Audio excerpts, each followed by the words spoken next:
Now, when I'm grading a paper, okay, I have to give it a grade. And there's often some confusion around what grades mean with students. There's a supplementary handout on Blackboard about the grading process. I would encourage you to read that. It goes through some of the information about grading and the standards for essays. But I'll just offer up a couple of stories or examples here that when I'm grading a paper, all I have is the paper in front of me. I don't have you next to me. I don't know you necessarily as an individual. I don't know what you like, what you dislike. I don't know who you are outside of class. Maybe we could be friends. Maybe we wouldn't be friends. I don't know. It doesn't come into the process, right? So as a teacher, I hear all sorts of things about, speculation from students about, oh, he doesn't like me, or he doesn't like her, or he doesn't like science students, or he doesn't like art students, or something. Trust me, that doesn't come into any of my grading processes. It doesn't matter to me what kind of a student you are. It doesn't matter to me what kind of person you are. All I have in front of me is the essay, and I just grade it as an essay. So one of the things I say to my face-to-face classes when I hand back assignments, and I can say the same thing to you now virtually, is that when you get a grade back, do not allow the grade to determine your self-worth. It's a grade on a paper. It's what I think of the paper as a paper. It in no way reflects what I think of you as an individual. All I have is the paper, and I'm grading it as a paper. Okay? So I realize that receiving a grade can be a very emotional kind of thing. That maybe you spent hours and hours and hours and hours laboring over this and struggling with it, and you finally got it in. It was a great triumph. A lot of work went into it. Okay?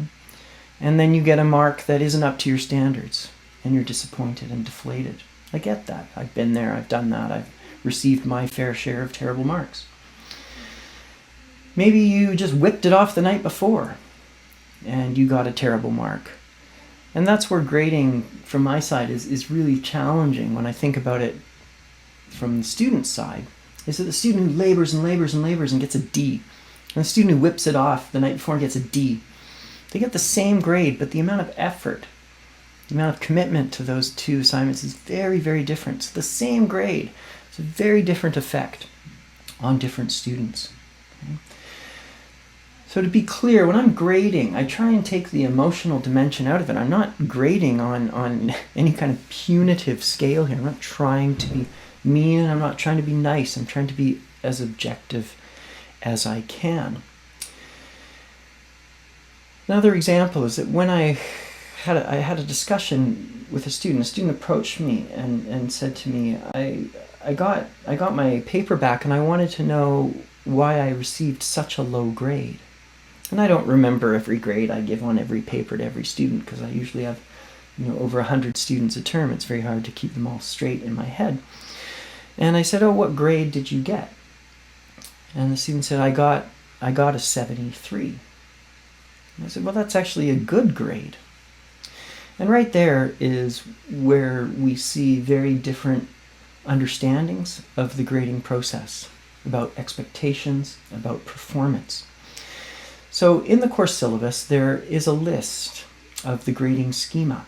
It gives a letter grade, it gives a grade point, it gives a percentage range, and it gives a description. And that in itself points out the imprecision of grading, that people have tried to find different methods. Well, let's give it a letter grade. That'll solve the problem. No, that doesn't. Let's give it a numerical value. That'll solve the problem. No, it doesn't. Let's give it a description. Excellent, good, satisfactory. That'll solve the problem. No, it doesn't. Let's put them all together and see what it does. It's not necessarily helping the problem. So to go back to the story of the student who received a quote, such a low grade, is that student clearly had expectations about performance. Okay? Now, I didn't have a long conversation with the student about what that phrase meant, but I thought a lot about it afterwards. What indicator was the student looking at on that scale, on that table? Was the student looking at the B- and saying, that's a low grade? Was the student looking at the 2.7 and saying, that's a low GPA? Looking at the percentage range and seeing 70 to 73 and saying, that's a low grade? Or was the student saying, that's good, but it's such a low grade that whatever it is, it's not good, it's a low grade? And so that student attached whatever it was to the grade as low, when in fact on the rubric there it says that it's good. Okay? Now, that's not a criticism of the student, it's just a difference in expectations, a difference in understanding how grades work. So when we think about grades, we have to ask, where do we place this piece of work on a scale of success in the course? That an A+ paper that scores in the 97th percentile can have some spelling mistakes. It's not a deal breaker. It can have some gaps in reasoning. It's not a deal breaker. There isn't one thing that's going to change an A+ paper to an A- paper or something. Maybe there's, some egregious foul that might happen. But usually it's a combination of factors that move a paper from the B range to an A range, or down to a C range, or whatever the case may be. And it's, in my experience, when students come to me for help about improving their writing on paper, they're looking for the one thing. How can if I just do this one thing, will that make it better? Maybe. I doubt that it's just one thing. It's probably a combination of things. If you pay attention to this course, you'll find that a lot of these principles that we're teaching interact together. Okay? Elsewhere, I say that if you have the best ideas in the world and you can't articulate them clearly and correctly, people have difficulty understanding what you're trying to say. So you might be the most brilliant person in the world, A+ ideas, but if you can't express that in clear, coherent language, the ideas suffer. So clarity of expression and clarity of ideas go hand in hand. But if you have terrible ideas, but really great grammar, you might write well and clearly, but you're not really saying anything of substance. And so it's not just grammar, it's not just ideas, it's the combination of these things together. And often what we find is that they do work together. That's part of the whole point of teaching them together, is that one of these things is not enough. We have to work on all of them. So maybe you are super brilliant and you need to work on your grammar, and that will raise you up. Maybe you're really articulate, but you have to think a little bit longer, a little bit harder, a little bit more sophisticatedly about the principles or the ideas in the course, and that will get you somewhere. Okay? So at the end of the day, grading is, as I've said before, an imperfect process. If you are not performing at a level that you want to be performing at, I'm very, very happy to have discussions about grades and grading. Very happy to have discussions about your work. One of the things I always encourage students to do is to talk to me before submitting something to the course for grades. It's always struck me as something a little bit odd to submit a work and receive the feedback and the grade after the fact. You can't go back and change anything. You've already received the grade, it's over, it's done with. Bring it to me beforehand and we can talk about it, talk about ways to improve it, and then submit it for grades. And it's always a very interesting process because I say this every time I teach a course. Please come and talk to me about the materials before you hand it in. And I would hazard a guess that maybe between 1 and 10% of students actually come to me and submit something beforehand and say, could I please have some feedback?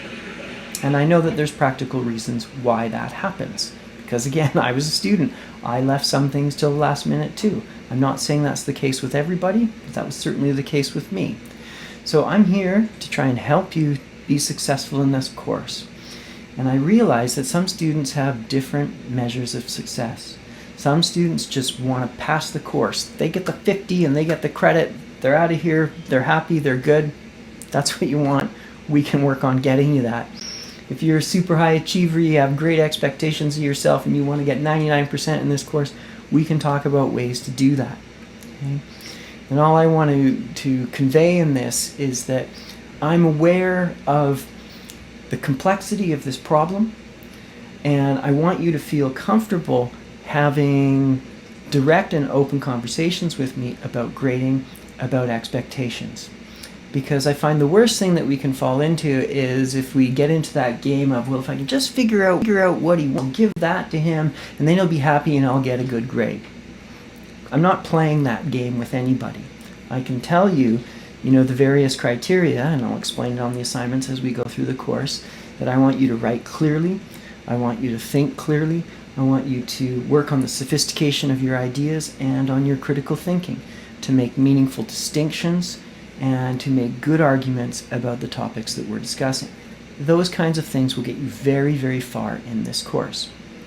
Whipping something off the night before with bad spelling errors and lazy thinking and that kind of stuff, probably not going to be as successful as something that's well thought out.